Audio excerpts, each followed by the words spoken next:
ડાંગ જિલ્લામાં સતત વરસી રહેલા ધોધમાર વરસાદના કારણે ડાંગ જિલ્લાનું કુદરતી સૌંદર્ય શોળે કળાએ ખીલી ઉઠ્યું છે।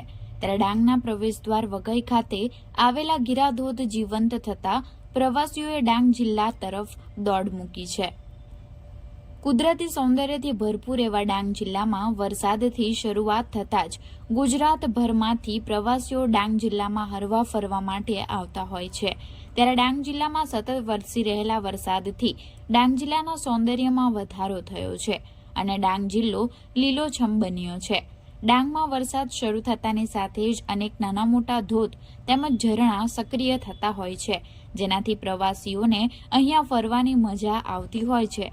તો ડાંગના પ્રવેશદ્વાર એવા વઘઈ ખાતે આવેલા ગીરાધોધ જે ગરમીની સિઝનમાં બંધ થઈ ગયો હતો, જે ગીરાધોધ સતત વરસેલા વરસાદથી જીવંત થતા પ્રવાસીઓ તેને નિહાળવા ઉમટી રહ્યા છે। ડાંગ જિલ્લામાં આવેલા સાપુતારા ગુજરાતનું એકમાત્ર ગિરિમથક છે, ત્યારે ચોમાસાની સિઝનમાં અહીંયા પ્રવાસીઓ મોટી સંખ્યામાં આવતા હોય છે, જે પ્રવાસીઓ ગીરાધોધની અચૂક મુલાકાત લેતા હોય છે।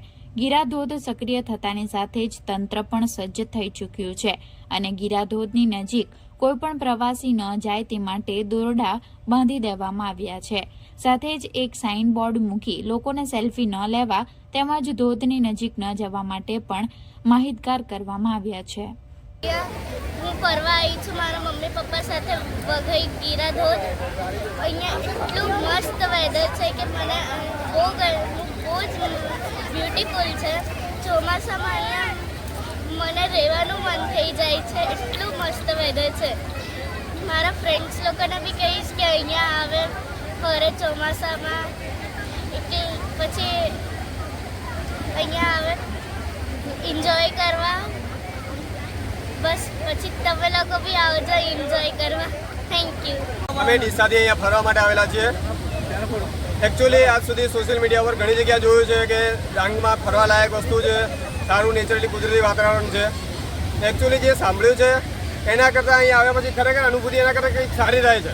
અહીંયા સારું જોવા નેચરલી વાતાવરણ બહુ મસ્ત છે, ગીરાધોધ પણ બહુ મસ્ત જોવાલાયક છે।